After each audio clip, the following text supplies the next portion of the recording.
はい、どうも皆さんお久しぶりです。ひでチャンネルです。今回は簡単クロッキーレベル1チャプター3足の描き方について解説していきたいと思います。皆さんの中には全身を描くのが苦手だからバストアップのイラストや上半身のイラストだけしか描かないなんて人も多いと思うんですけど、その原因は足がうまく描けないからというところにあるのではないでしょうか。簡単クロッキーシリーズでは初心者でも全身が描けるようになることを目標にステップアップ形式で全身を描く方法について解説しているんですが、今回の動画は簡単クロッキーレベル1チャプター3ということで足の描き方について解説していきたいと思います。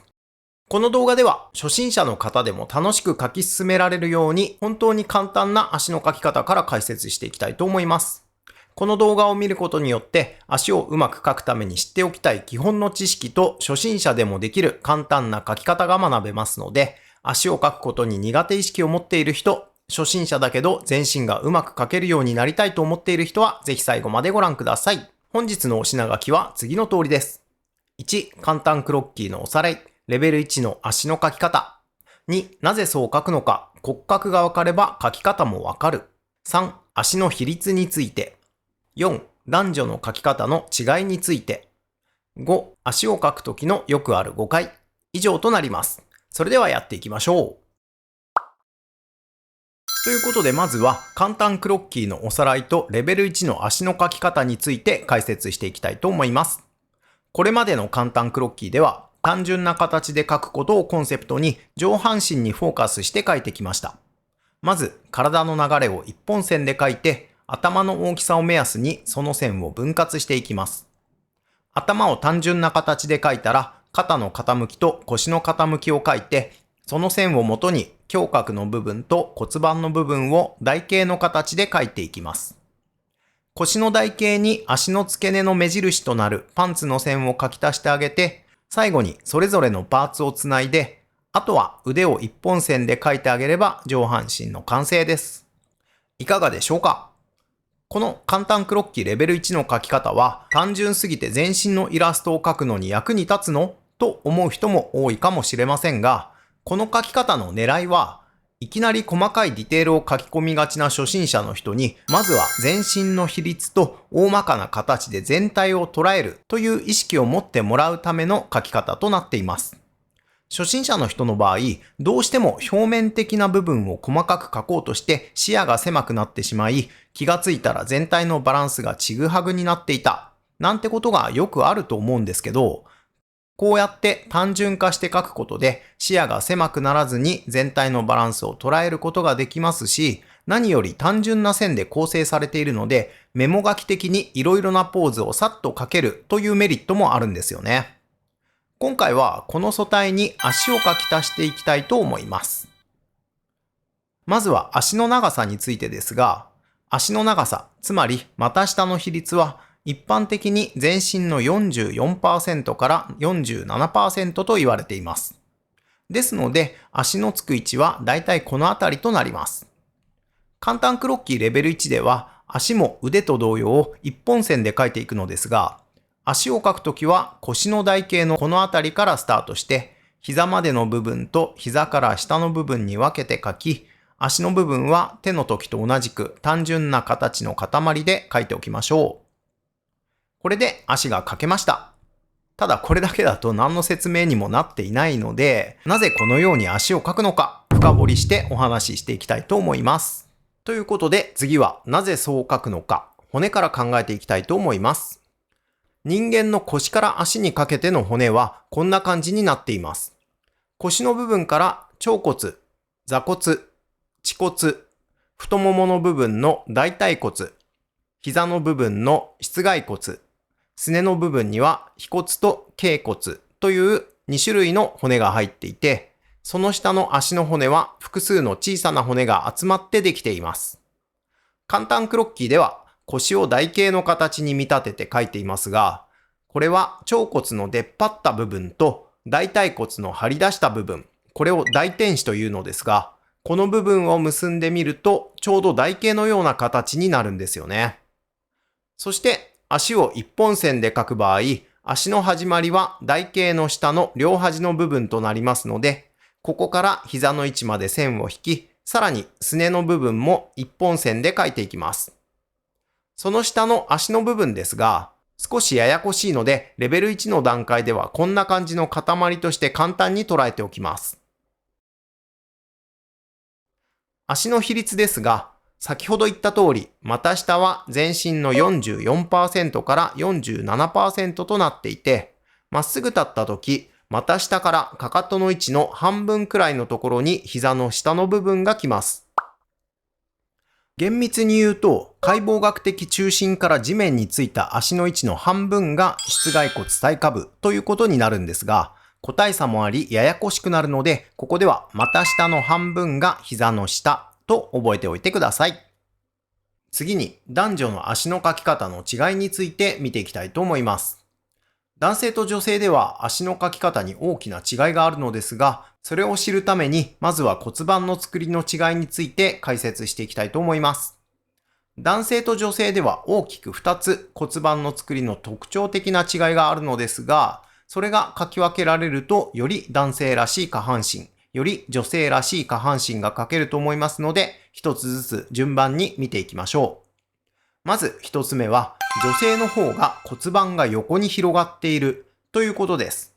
大きな理由は女性の場合出産があるからなんですけど、女性の方が腸骨の部分の幅が横に広がっているのがわかると思います。二つ目の大きな特徴は、大腿骨頸部の長さの違いです。大腿骨頸部とはこの部分になるのですが、一般的に女性の方が長く、男性の方が短いとされています。あと2つ男女の骨盤の大きな違いとして、骨盤の空洞部分、骨盤空の形が女性は楕円型で、出産の際に胎児が産道を通りやすいように広がっているんですね。男性の場合はハート型とされています。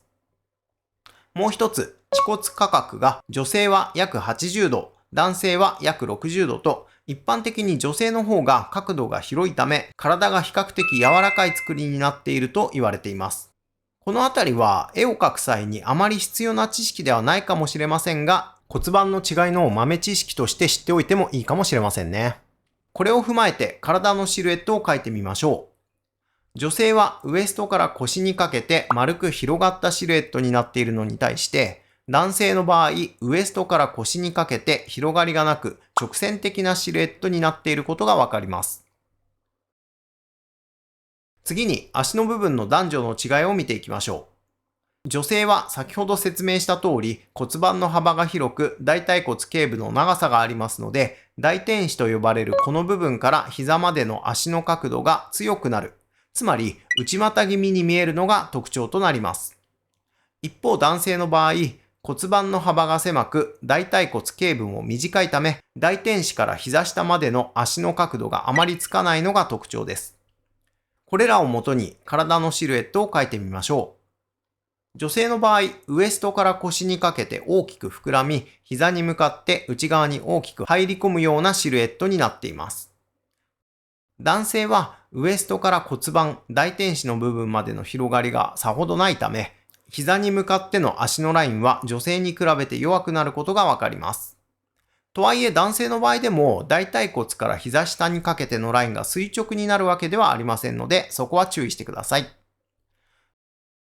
ここまで骨格の違いを解説してきましたが、男女の下半身の違いを簡単にまとめると、女性の体のラインは波のようなメリハリのあるシルエットで描き、男性の場合はあまりメリハリをつけず垂直に近い線で描くと女性らしさ、男性らしさが際立つ下半身が描けると思います。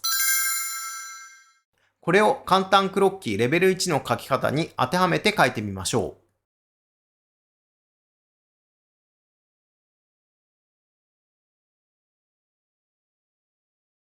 こんな感じになりましたが、女性は腰の台形の幅が広く、足の角度は膝に向けて強くなります。男性の場合は腰の台形は箱型に近くなり、足の角度は女性よりは弱い角度となります。あとは横から見た時の描き分け方もあるんですけど、それはまた別の動画で解説したいと思います。最後に足を描く時の考え方のよくある誤解についてお話ししておきたいと思います。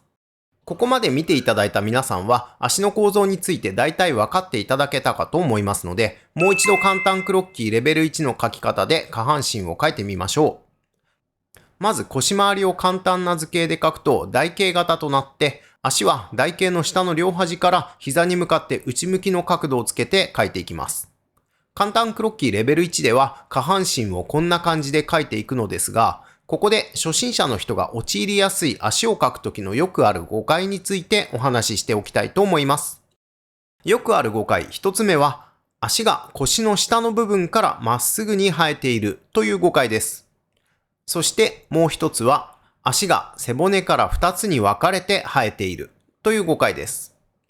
ここまで骨格をベースに足のつき方に関して解説してきたので、この書き方がなぜおかしいのか、この動画を見ている人は分かっていると思いますが、初心者の人は足のつき方について、この2つの書き方で考えてしまっている場合が結構あるんですよね。実はこの書き方、ただの立ちポーズを書くときには問題なく書けちゃうので、構造上の間違いに気がつきにくかったりするんですが、いろいろなポーズを書こうと思った時に応用が全く効かないんですよね。ですので、簡単な形で書くとしても人体の構造に沿った書き方で書くように覚えておいてください。ということで、次回は実践編としてこの書き方でいろいろなポーズを書いていきたいと思います。ここで重要なお知らせ。定期的にやっているお絵かきライブ配信ではこんな感じで一度にもっとたくさんのキャラクターを描いていますので、よかったらチャンネル登録をしてライブ配信もチェックしてみてください。またライブ配信で描いた絵は下書きと線画をセットにしてブースにて販売しております。ライブ配信で描いた絵をもっとじっくり見たい方はもちろん、ポーズの参考、模写の題材として使いたい人にもおすすめとなっています。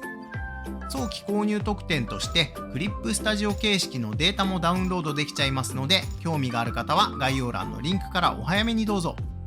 あとはオンラインサロンでも絵の講習会をやっていますので、もっと絵が上手くなりたい方、お絵描き仲間が欲しい方はサロンの方もぜひご利用ください。それではまた次回の動画でお会いしましょう。ご視聴ありがとうございました。